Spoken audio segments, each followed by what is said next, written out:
ኦኬ የኔ ምልከታ የኔ ምልከታ አይ ቲንክ ሁላችሁም በየራሳችሁ ያያችሁበት አተያይ በጣም አስገርሞኛል፣ አስደንቆኛል። ገና ከመግቢያው ላይ ከመጀመሪያው ጀምሮ የነበረው ላይ እኔ ጋር ከተቀረው ዓለም የኔ አገር ሰዓት የተለየ ስለሆነ በኢትዮጵያ ወደ ንጋት 11 ሰዓት እንደሚባለው እንደዛ አካባቢ ላይ ነው የነቃሁትኝ። በእኛ 5 ላይ ማለት ነው በዚህ ሀገር እና ገና መዝሙረ ያሬድ ቤት ተከፍቶ ነበረ ያየሁትኝ። ከዛ ወደ እፎይ ጋር ይሄ ኬር ተብሎ እፎይም ከፈተ። ከዛ እፎይ ሲከፍት እፎይ ጋር ሄድኩኝ። እያንዳንዷን የተከታተልኩት አንዳንድ ቦታም ላይ ሪከርድ አድርጌያለሁ። እፎይ ጋር ሰው ከመጣ በኋላ ያቺ ጆኒ የምትባለዋ ሴት እሷ ጥሪ የጠራቻቸው እሷ ስለነበረች ወደ እሷ ጋር በኮሆስት ነው ሄደው እፎይ ማለት ነው። አሁን ይሄ ሁሶ የሚባለው ሰው ሄዶ ሴቷ ጋር መግባት አልነበረበትም። እሷ ጋር እኮ ገስት ላይ ተቀምጦ ነበር አለ። ኖ ውሸት ነው። ሁሶ እዚህ ጋር ዋሽተዋል። እፎይ ሄዶ እዛች ሴቷ ቤት ገስት ላይ አልተቀመጠም። እኔ ራሴ ተከታትዬ በእፎይ አቅጣጫ ስለነበርኩኝ ሳይ በኮስት ነው የገባው፣ እሷም በኮስት ነው የመጣችው። እዛ ሆነው ሲጠብቁት እኔ ሁሶን በሌላ አካውንት ሳየው ኢምራን ከሚባል ሰው ጋር ተቀምጧል እዛ ማለት ነው። ልብ በሉ፣ ሁሶም ገብቶ ነበር በዛው ቀደም ብሎ እና ኢምራን ከሚባል ሰው ጋር ቁጭ ብሎ ና በሉት ይላል። መምጣት አለበት እያለ ኢምራን የሚባለው ነው የሚሳደበው። እንደውም በጣም ጸያፍ በሆነ ቃል ሁሉ ጭምር ይሳደባል። ና በሉት እዛ ይሄ ሴት ጋር ሄዶ እዛ የተደበቀ ምናምን ነገር እያሉ ማለት ነው። እና እዚህ ደግሞ እፎይና ያቺ እህት ኮስት ላይ ተቀምጠው እሷ እናንተን ሁለታችሁን አገናኝቼ ኢምራን መግባት የለበትም፣ አንደኛ ኢምራንን አልጠራሁትም ለዚህ ድቤት፣ እኔ ነኝ ሁለታችሁንም የጠራኋት። እኔ እውነተኛ ምስክር ያየሁትን ነው የምነግራችሁ፣ እያንዳንዱ የተከታተልኩትን እና እኔ ኢምራንን አልጠራሁትም፣ የጠራሁት እፎይንና ሁሶን ነው። እፎይ መጥቷል ሰዓቱን አክብሮ 9 ደቂቃ ነው 5 ደቂቃ ነው 7 ደቂቃ ሲል ነው 3 ሰዓት ከ7 ደቂቃ ወይ 3 ሰዓት ከ5 ደቂቃ ሲል ነው እዛ አብረን ከእፎይ ጋር የገባ ነው ማለት ነው ሴትዮዋ ጋር። እና ሁሶ ግን አላክም። ያቺ እህት ምን ነበር የምትለው የነበረችዋ ሁሶን ማነው ሶሪ ያው ኡስታዝ ሁሶ ና በሉት እፎይ ሰዓቱን አክብሮ መጥቷል። ክርስቲያኖች እንኳን ደስ ያላችሁ። እፎይ ለብዙ ጊዜ ሲጠይቁት ነበር፣ መጥቷል ሰዓቱን አክብሮ ና በሉት ተብሎ ሴትዮዋ ቤት መገናኘት የነበረበት ማን ነበር? ሁሶ ነበር መምጣት የነበረበት። እፎይ ቤቱን ከፍቶ ገስት ላይ ሳይቀመጥ ከሆስት ልኮላት ሴቷ ጋር እንደገባ አብረን ሴቷ ጋር እዛ ነበር ከእፎይ ጋር እኔም ነበርኩኝ እና እየሰማው ነበር። በዚህም ደግሞ ሄጄ ሁሶን ደግሞ ሰማ ነበር በሌላ አካውንት። እዚህ ሁሶ ከኢምራን ጋር ናበሉት ያንን 3 እና 4 ሆናችሁ ጥሩኝ ይላል ነበር እንደ እየተባለ በተለይ ኢምራን የሚባል በጣም ባለጌ ጋጠወጥ የሆነ ልጅ ነው። በእንደዚህ አይነት እሱ በእውነት ኖሮ ቢሆን ኖሮ ፕሮግራሙ ራሱ አይቀጥልም ነበር። በጣም ፕሮቮክ በሚያረግ ቃል ነው እፎይን የሚናገረው፣ ክርስትናን ራሱ የሚናገረው ማለት ነው።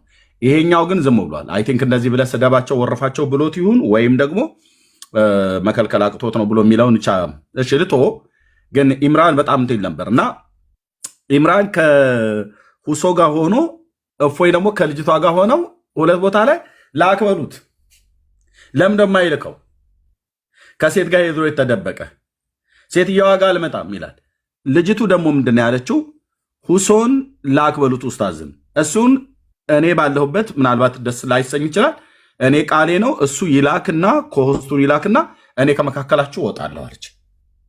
ከፈቀዳችሁ ሰዓት ይዝላችኋለሁ፣ እኔ ችግር የለብኝም ማለት እፎይ ማለት ነው። ችግር የለብኝም ተቀምጠሽ ሰዓት ብትይዥልንም፣ አይ ደግሞ እሱ ደግሞ ትውጣልኝ ብሎ ካለ ተወጭልናለሽ፣ እኛ ደቂቃውን እንይዛለን እንቀጥላለን።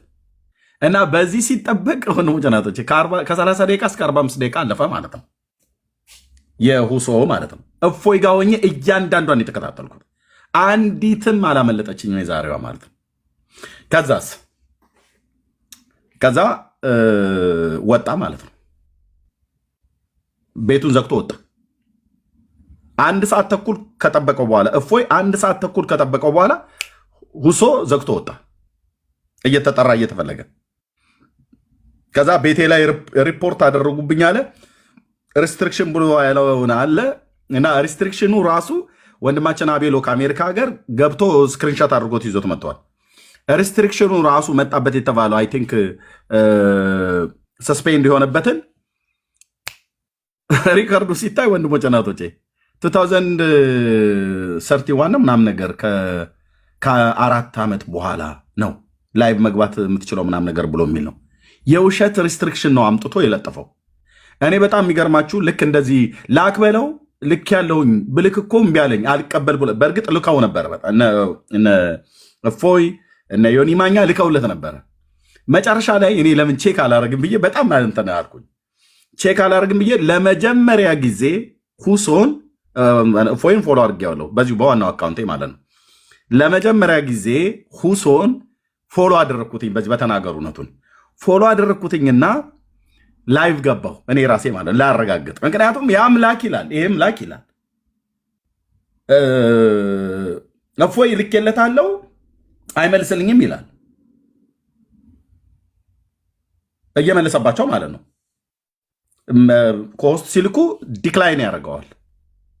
ኮስት ሲልኩ ዲክላይን ያደርገዋል እና መጨረሻ መላክ አልቻልኩም አለ እፎይ እና ሳየው በዚህኛው ይሄኛው ደግሞ ገብቷል 1.2 ሚሊዮን በሚለው አካውንቱ ማለት ነው። ከዛ እኔ ላይቭ ገባሁና ሁሶን ፎሎ ስላደረኩት ኮስት ላኩለት ማለት ኮስት ልክለት ስል ኮስቱን ሁሶ ዘግቶታል። ለዚህ ነው እኔ እንደውም ልጆቼ ትምህርት ቤት የሚሄዱበት ሰዓት ስለነበር ጥሩ ሰዓት አልነበረም። ልጆቼ እየተንጫጩ ሁሉ ጭምር ይሄን ነገር ማረጋገጥ አለብኝ ብዬ በእርግጥ እፎይ ነው እየቀለደ ያለው ወይስ ሁሶ ነው እየቀለደ ያለው ብሎ የሚለው ለማረጋገጥ ላይቭ ከፈትኩኝ። ላይቭ ከፍቼ ሁሶ ጋር ፎሎ አረኩትና በዚሁ በተናገሩ እውነቱን ከዛ ኮስት ስልክለት ኮስቱ ዝግ ነው የሁሶ ማለት ነው። ኮስቱ ዝግ ነው። ስለዚህ እፎይ እንዴት ብሎ ይላክለት ወገኖቼ? እፎይ እንዴት ብሎ ይላክለት? እኔ የተከታተልኩትን ስለ ህሊና ነው መሰክረው ወንድሞች ናቸው። ኮስቱን ዘግቶት ቆልፎ ላክበሉት ይላል። እሱ ግን አይልክም። እፎይ ነው ወደ እሱ የሚልክለት የነበረ እንጂ ሌሎቹ ናቸው ወደ እሱ የሚልኩለት የነበረ እንጂ ሁሶ ግን ወደ እፎይ አይልክም ነበር። እፎይ ጋር ለመላክ እኔ ቼክ ሳደርገው እፎይ ጋር ለመላክ ክፍት ነው ኮስቱ ማለት ነው። ሁሶ ግን ለመላክ እኔ ራሴ ቤት ከፍቼ የሁሶን ቤት ምንድነው ኮስት ልክለት ስል ዝግ ነው እና ብዙም ሳይቆይ ወጣና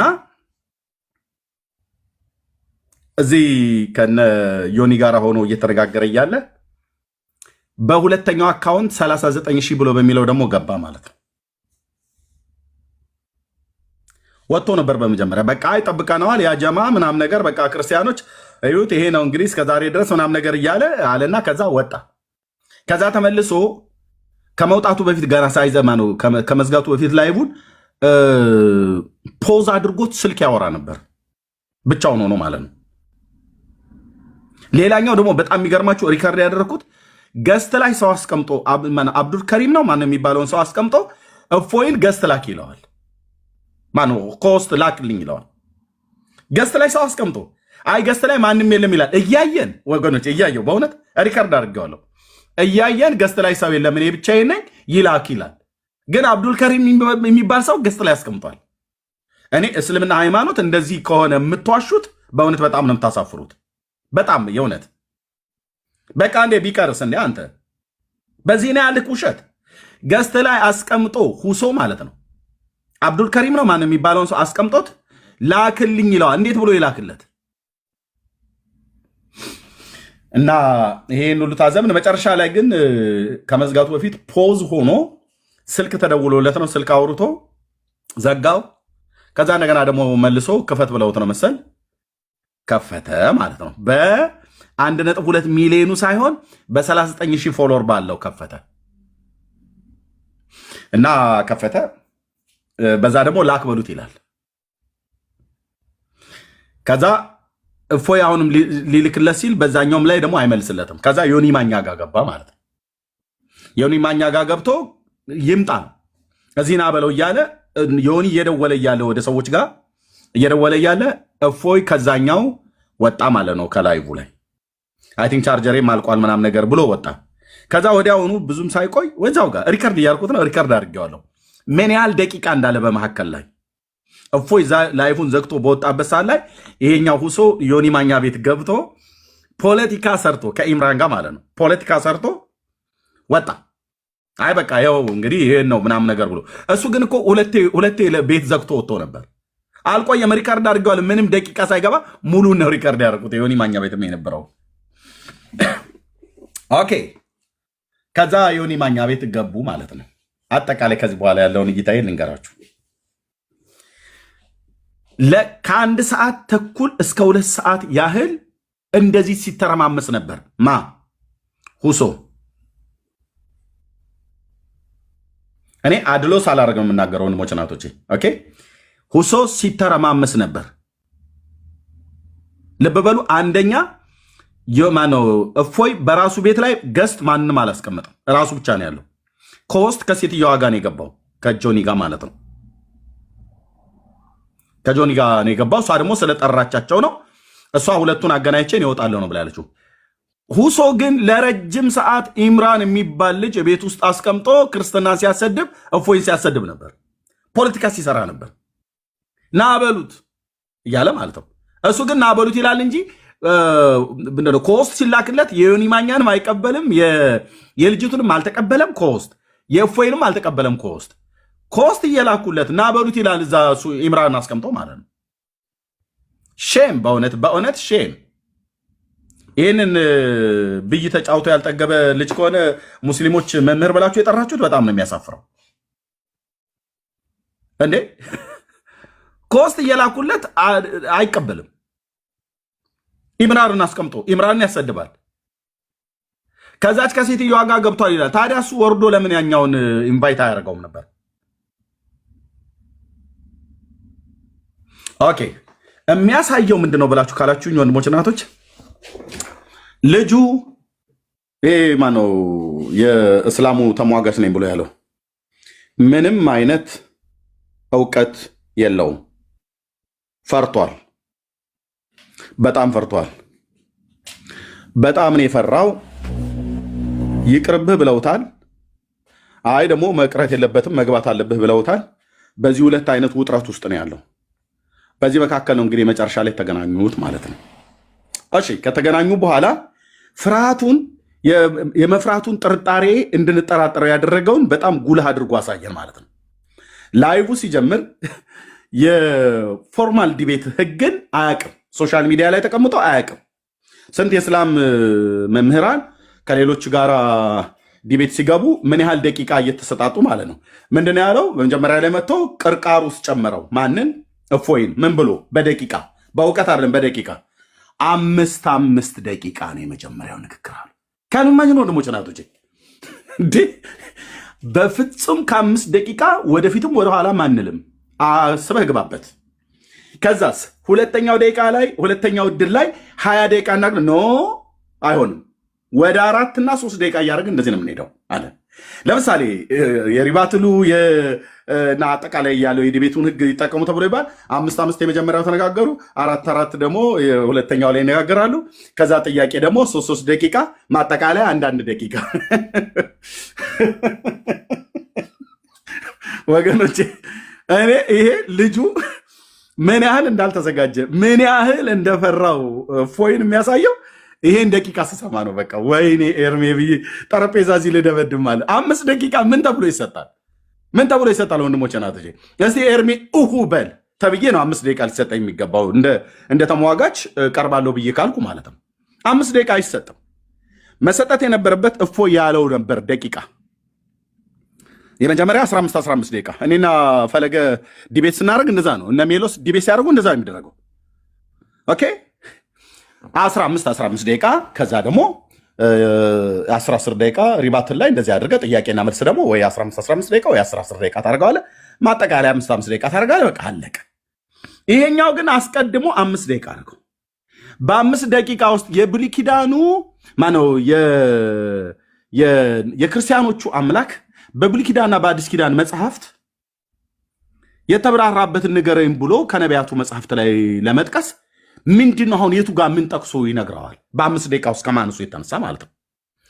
ልጁ እንደፈራና በ5 ደቂቃ ውስጥ ብቻ ተጠናቆ እንዲያልቅለት ጥያቄ አንዳንድ ደቂቃ፣ ዋናው 5 ደቂቃ፣ ሪባትል 4 ደቂቃ፣ ጥያቄና መልስ 3 ደቂቃ፣ ማጠቃለያ 2 ደቂቃ ወይ አንዳንድ ደቂቃ። ከ5 በታች ነው የምትሄደው ደቂቃውን ብሎ አሉ። ሼም ሙስሊሞች ሼም፣ በእውነት በጣም ነው የምታሳፍሩት።